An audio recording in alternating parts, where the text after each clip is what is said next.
There are so many fucking issues, Democratic Party, man. So many goddamn issues. It is their inability, or rather, their ideological goals that stop them from recognizing their fucking errors.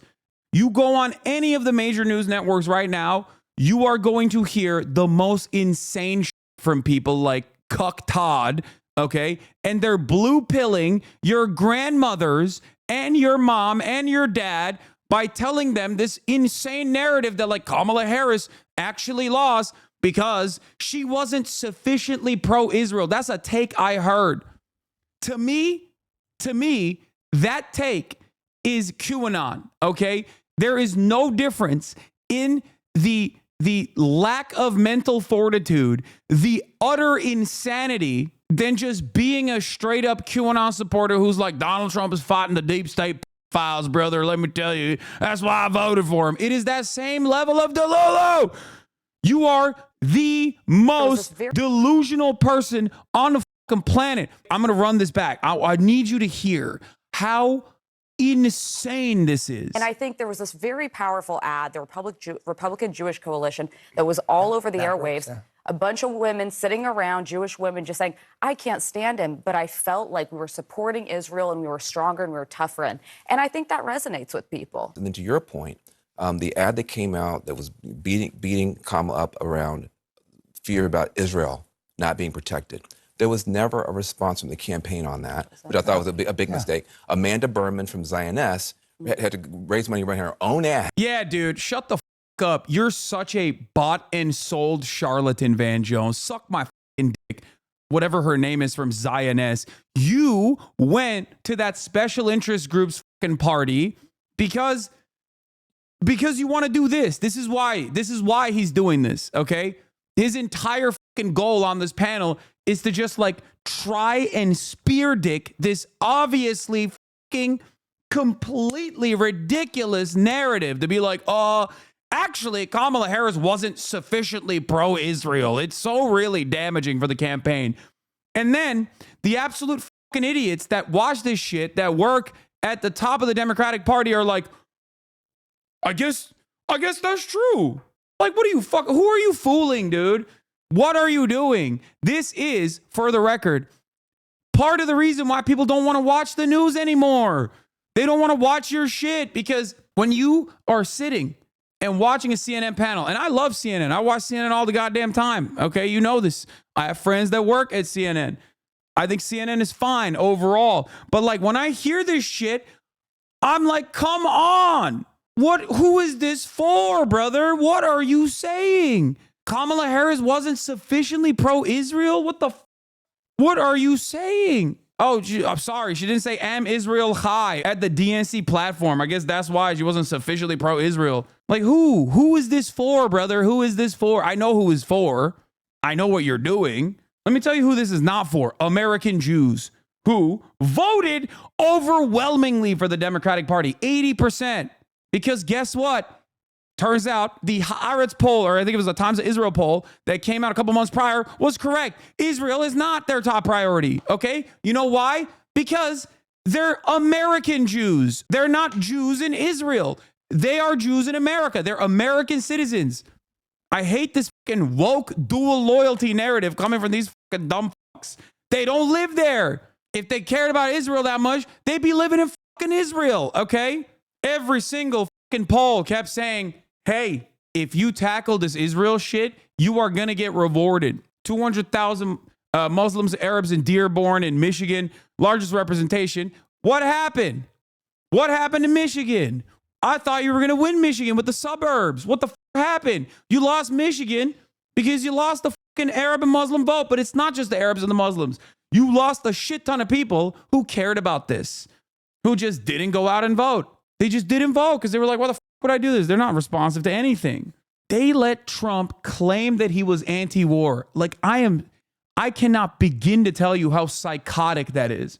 One day, Democrats will understand that lesser evil voting and harm reduction narratives do not get asses off seats. And if they don't learn this, they're going to constantly have a lighter version of they're going to just do fascism light. It's going to be a Republican primary all day, every day. Yeah, he's talking about Zionist. I went to a launch party of Zionist, a new Dem-targeted pro-Israel political fund, which promised to be raucous and overflowing with a star-studded congressional cast. What I found was a very unhappy Mondaire Jones, a few people in anxiety about Kamala. But hey, this is how special interest works, okay? You got a lot of fucking money. So what do? You set up a party at the DNC, and then you get Van Jones at the party. You grease him up, get him a couple cocktails, talk to him, talk about how wonderful you are. Now Van Jones is open-minded to your fucking perspective. Now, a couple months later, boom, there you go. Dropping Zionist as a special interest group on election night coverage of CNN. That's how this shit works. It's not even like nefarious or secret. It's very above board. It is happening every single fucking day directly in front of our eyes. These guys are so used to being farmed like this that they don't even see a world outside of it. Like they do not, I can't think of a single damn conclusion that a lot of these dudes arrive at on their own, that a lobbyist hasn't just communicated to them, okay? What a psychotic take that is so immediately at odds with the reality and purposely works to try and actively lie to the audience that's watching.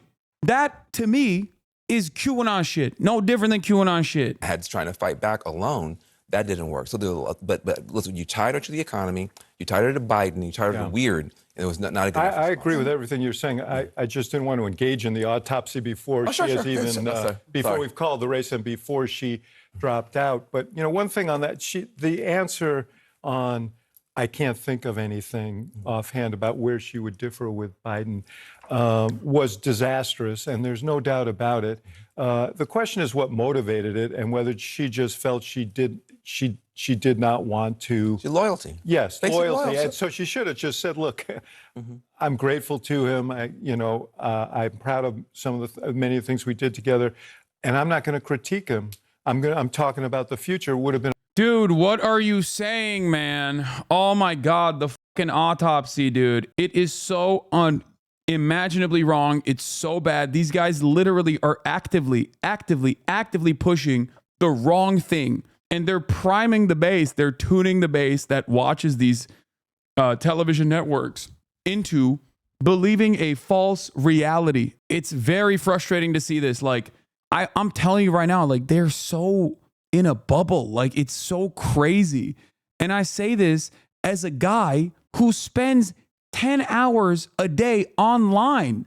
Like, I spend 10 hours a day online. I'm live all the goddamn time. How the fuck do I have a better understanding of what the hell's going on than these guys do? They're so locked in on the DC bubble. Talk to a person who's not a fucking lobbyist, please, for once in your fucking lives, dude.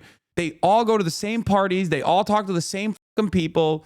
There's just nothing. There's nothing that like talk to some Trump supporters. And I don't mean like fucking dipshit billionaires, okay? Talk to some Trump supporters. Talk to some disenfranchised voters who feel like they're not going to vote because they just don't have, the party doesn't have their best interest in mind. Like, please interact with normal people. Go to a goddamn public park, please. Talk to a crazy person. I do it all the time at the public parks I go to. It's not always the best, experience, but do it. Do it. But yeah, that's how it works. I'm glad that he brought up Zionist specifically because it's like a failed interest group that was trying to reinstill, a commitment, an extra commitment to Israel from the Democratic Party from a progressive side. It's like the progressive anti-abortion interest group, right? Like they exist. These things exist. They don't got no motion, right? But they did it. They won. That's a massive way to get a call out like this. You know, you bring Van Jones to your party. He sucks down a couple cocktails and then he fucking says like, oh yeah, Zionist was doing a great job actually trying to assure people that like Kamala Harris was pro-Israel, but it wasn't enough. It wasn't enough. It's like, dude, you are out of your fucking mind. Like, what are you talking about? Pro-Israel? What do you mean pro-Israel? Kamala Harris was already super pro-Israel. And not only that, but she also was anti-Palestinian. So much so that she fucking lost Michigan and possibly other places as well. Like this probably played a role in Pennsylvania as well, in Georgia as well. There were plenty of fucking young voters who cared about this shit. And Kamala Harris was like, this is what you get. We cannot let these fucking clowns run the clown show in this way.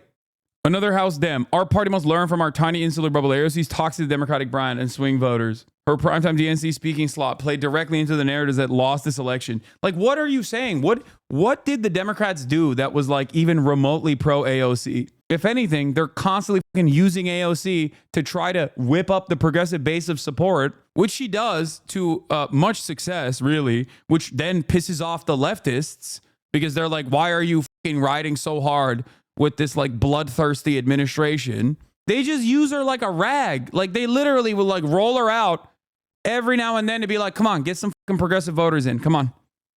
Go ahead. Lie to them. Tell them that we're working tirelessly around the clock to fucking do a ceasefire. They don't even use her. They think that she is toxic. This is real, by the way. This sentiment from this aide, this House aide, is not a joke. It's not. It's real. They genuinely are so fucking stupid that they think she is toxic.